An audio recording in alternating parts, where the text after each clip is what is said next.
The funniest thing about people trying to steal your road is they usually don't show up with bulldozers. They show up with fancy letterhead, fake confidence, and a sign stuck in your gravel like your land has been waiting all its life to belong to them. When I saw those orange HOA signs lined up on my private road that evening, I'll be honest, I laughed because sometimes your brain just refuses to accept something that level of stupid on the first pass. I'd been gone all day, and I knew for a fact those signs weren't there when I left. I drive that road every single day. I built that row, man, every foot of it. My crew, my equipment, my money, my land. No HOA engineer ever touched the grade. No board meeting paid for a shovel of gravel, and no committee decided where the turn went. So when my headlights swept across 4 bright orange signs planted in a neat little row, I just stopped the truck right there and stared. They said, HOA managed road, residents only. I read it twice. Not because I didn't understand the words, but because those words had absolutely no business being on my property. I got out, pulled my phone, and started filming. Nice and slow. Date stamp, parcel number, county road marker in the background. Every sign from every angle. I didn't yank them out, even though every fiber of my being wanted to. I've been around land deals and boundary fights long enough to know better. The first rule in a mess like this is simple. Don't destroy your own evidence just because you're angry. By trade, I develop land. Before I ever care about price, views, or soil quality, I care about lines. Boundaries tell the truth. 2 years before any of this happened, I bought a 12-acre parcel setback from the highway. It was a beautiful piece of ground, but it had no direct legal access. So, I solved it the right way. I bought a separate access strip, designed the road myself, hired a grading crew, laid the base, compacted the surface, and filed a formal private road declaration with the county before the first machine even touched the dirt. Clean paperwork, clean record, everything by the book. The HOA nearby, Ridgemont Commons, had been expanding for a while. More rules, more fees, more reach. It was quiet, steady empire building, the kind that works mostly because people are busy and don't want the headache of a fight. I wasn't a member. My land sat outside their boundary. Adjacent, sure, but outside. Turns out for people like that, adjacent is just close enough to start daydreaming about your square footage. The signs didn't come first, though. The letter did. 2 weeks earlier, I got a thick envelope on HOA letterhead, the kind of paper that's designed to make you feel small before you even crack the seal. I read it, standing at the gate with my truck still running. It claimed my road connected to community infrastructure, and because of that, it now fell under their jurisdiction. They told me to register the road with the association, display their signage, and restrict access to non-residents. I had 14 days to comply. I took that letter home, sat at my desk, and answered it that same night. Calm, polite, specific. I attached the county filing for my private road declaration, book number, page number, filing date. Everything right there. Then I asked one simple question: what exact piece of community infrastructure does my road connect to? That should have been an easy answer if they were telling the truth. Their reply came back in under 2 days. It said, in essence, our records indicate otherwise. Please comply by the deadline. No document, no filing number, no answer. That was the moment I knew I wasn't dealing with facts. I was dealing with confidence in a cheap suit. So I started digging.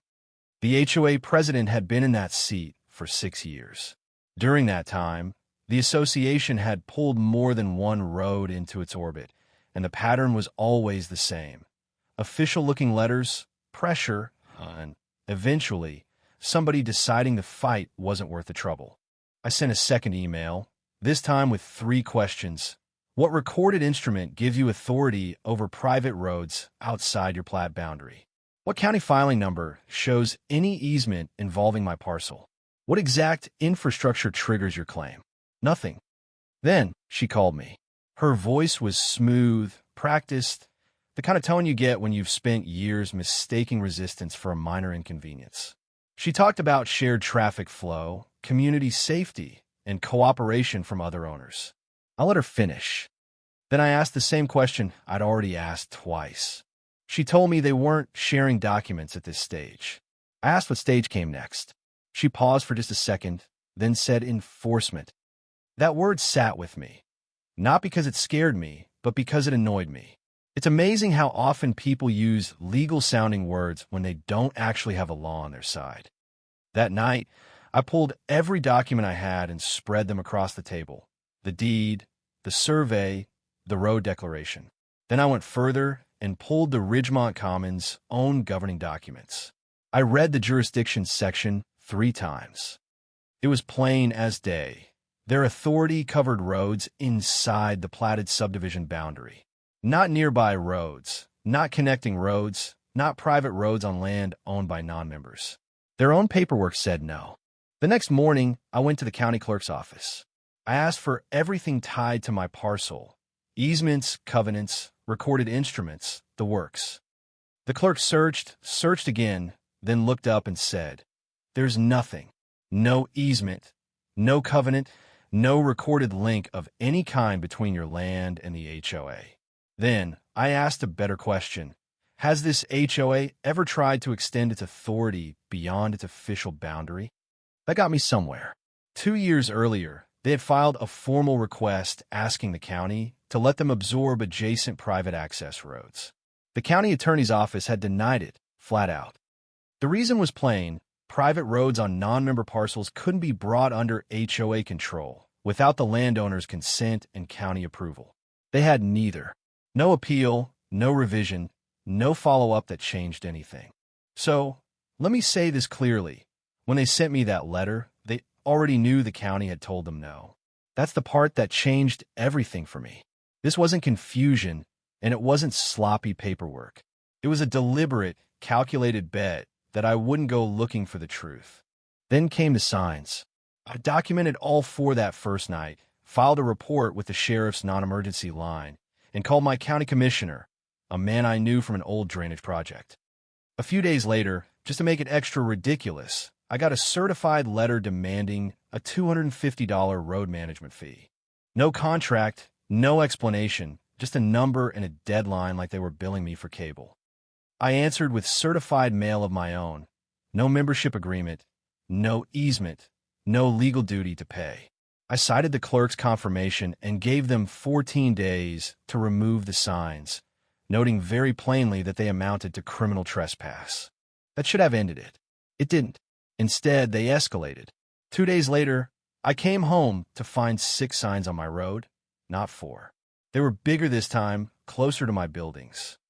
The new ones even had a QR code on the back linking to the HOA website, like they were so sure of themselves they'd already started decorating the lie. I filmed everything, called the sheriff again, and this time I asked for a deputy in person. He walked the road with me, ran my parcel through the county records right there from his cruiser, and confirmed it. No HOA affiliation, no easement, nothing. He filed a formal trespass report. Then came the twist I didn't see coming. 3 days later, a neighbor from just inside the HOA boundary called me. We met at the property line, him on HOA land, me on my road. He told me Ridgemont Commons had a massive budget problem.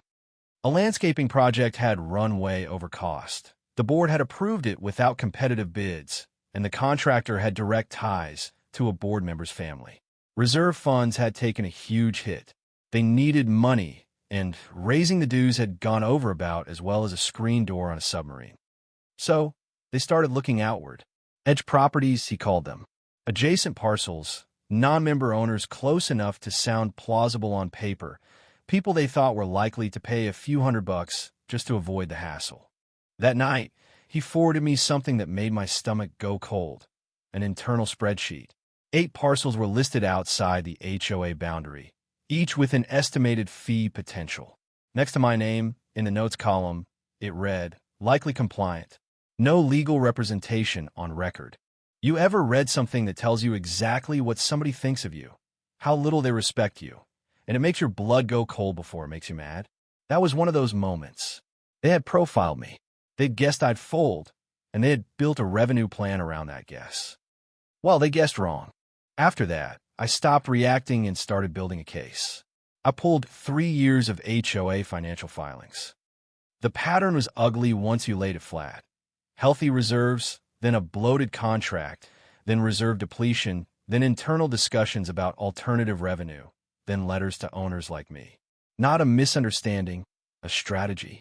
Iidat asurbiur itrusta. He reviewed my deed, my road declaration, the plat maps, and the HOA's own little homemade boundary map they've been waving around. His stamped report came back crystal clear. My road sat entirely within my parcel. It touched no HOA infrastructure. No easement could be implied. Their internal map, in his professional language, had no evidentiary value. Then the county commissioner called me back and filled in the last piece. The county hadn't told them no once, it had told them no twice. After the first formal denial, the HOA had written again, asking if there was some alternate path to control adjacent private roads. The county attorney told them no again in writing and warned that further attempts would not be viewed favorably. I had the whole picture. I sent one final notice. Remove every sign and withdraw every fee demand within 5 days.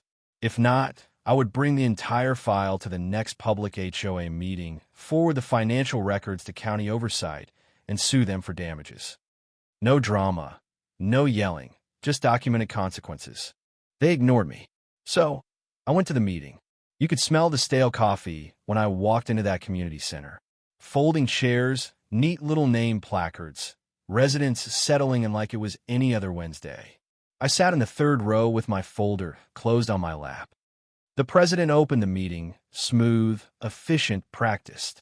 Minutes approved, landscaping updates, parking reminders.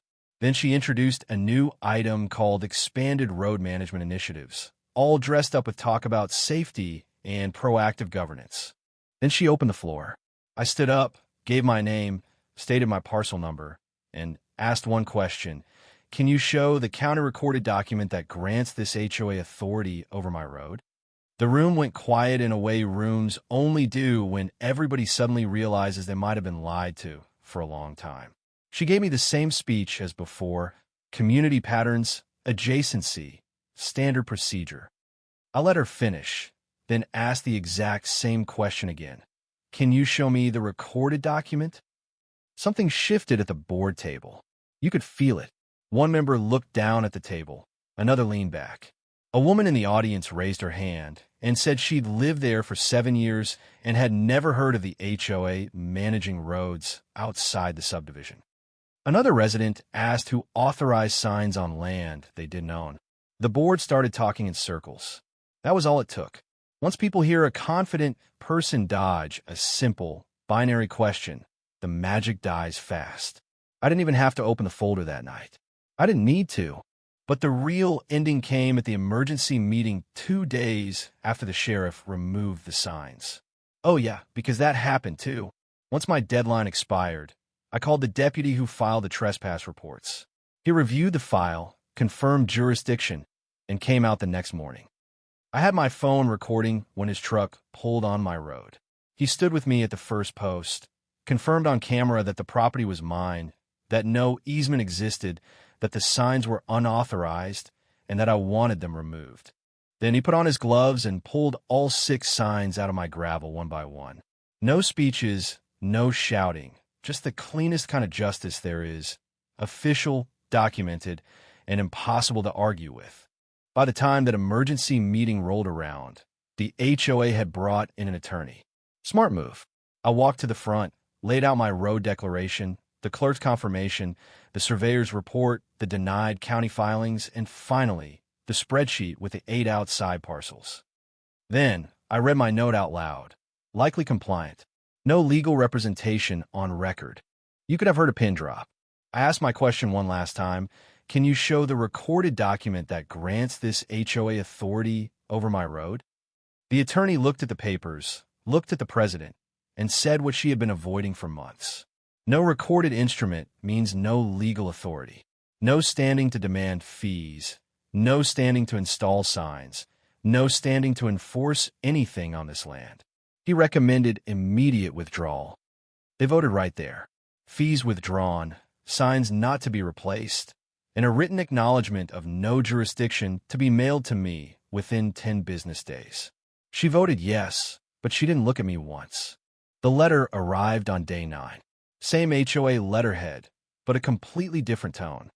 No threats, no deadlines, no fake certainty. Just careful language admitting my private road did not fall under their jurisdiction, that no recorded instrument connected my parcel to them, that all prior fee demands were withdrawn, and that no further signage would be placed on my property. I put that letter at the very front of my folder, not as a trophy, but as a record, because that was the lesson in all of this, and I learned it the hard way. Power gets loud when it thinks nobody will check the paperwork. Greed loves a polite voice, a stamped logo, and people who are too tired to ask one more question. But the truth is usually sitting somewhere quiet, in a deed, a survey, a filing number, a county record, waiting for somebody stubborn enough to go look. The morning after the sheriff removed the signs, I filled the post holes myself. 20 minutes, a bag of gravel, a tamper, and by the end of it, the road looked the way it should have looked all along. Clean, level mine. And that was the part one enjoyed the most, if I'm being honest. Not the meeting, not the lawyer, not even the apology letter. It was standing there in the early light with no signs left, no fake claims, no bright orange nonsense in my gravel. Just a road I built, exactly where I built it, and the silence that came after somebody else's bluff finally ran out of air. So, tell me this, when somebody uses official language to try to take something that isn't theirs, is paying to keep the peace actually the smarter move? Or is that exactly how people like that keep winning? And have you ever dealt with a person, a board, or some little pocket of power that banked on you not checking the facts? Drop a comment below. I'd love to hear your take on what justice really looks like when you're standing your ground.